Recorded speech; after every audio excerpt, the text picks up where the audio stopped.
Today we're going to talk about sound production, and in order to have good sound production on viola, we really need to have a solid, well-rounded, relaxed bow hold.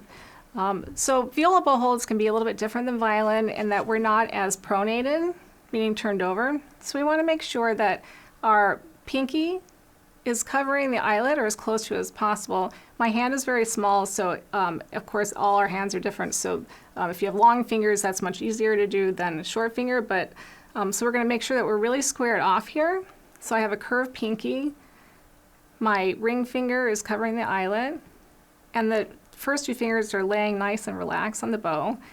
It's important while we're holding our bows that we're nice and relaxed, so we're not squeezing it. So you might want to even pretend that you're holding a small animal in your hand, that you wouldn't squeeze it. So very loose, my fingers are loose. Okay, so now we're going to talk about how that applies to sound production. I'm going to talk about two different bow strokes today. So the first one, really important for violists to master before they are learning or as they're learning viola repertoire, and most of it is in the classical period as we're starting as young violists. So we want to make sure that we understand how to play a correct détaché. So a détaché is a group of notes that are connected.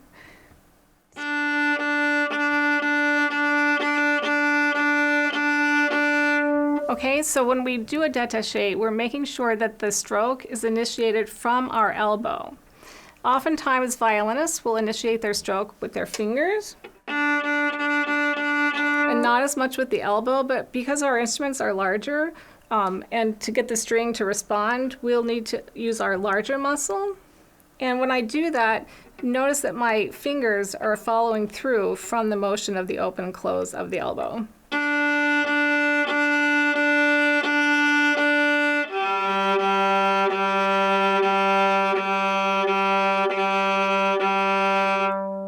Okay, so I'm not holding them so tight that they can't move. So they're reacting to the motion.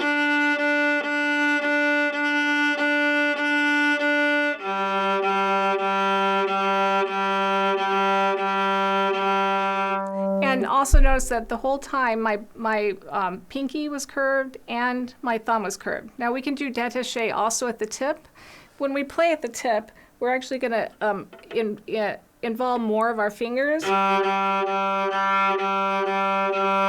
still initiate from the elbow. At the frog, we're going to initiate from our upper arm.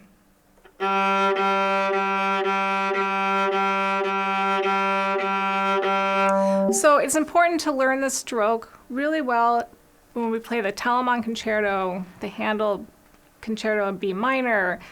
Even Walton Concerto has many détaché strokes. So practicing your détaché on a scale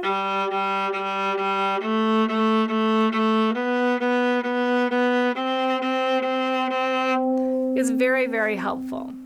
The second stroke I want to talk about is Colay. Now you can put your viola down if you're watching with your viola. When we do the Colay stroke, we're going to engage our fingers to begin the stroke. So I'm coming from a down bow and I'm going to go up bow with my fingers and then back down if I'm coming on a down bow. So this is an exercise you do without your viola.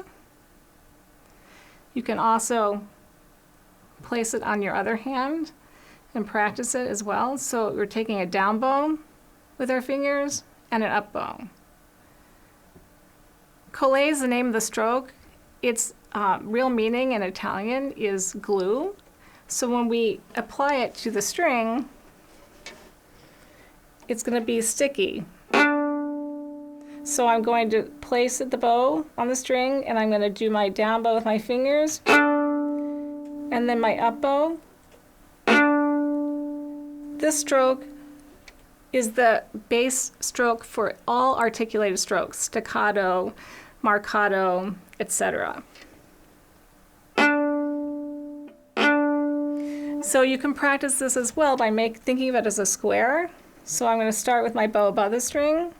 I'm going to go up, to the left, drop it, down with the fingers. Up, to the left, down, and then the opposite as well. So we can go up. So we're making a square or like a box to practice the stroke.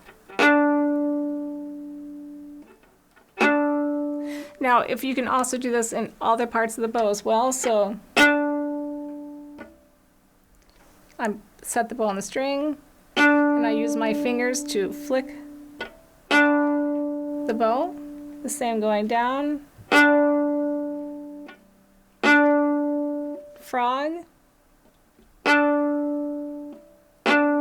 Middle.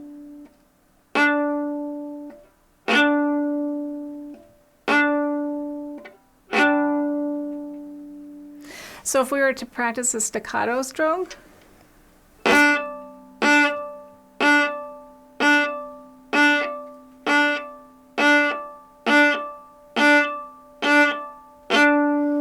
it has the same motion with the fingers engaging. So those are two really important strokes to master as you're learning your viola repertoire. If you'd like to know more about studying with me at Interlochen, please go to interlochen.org/music.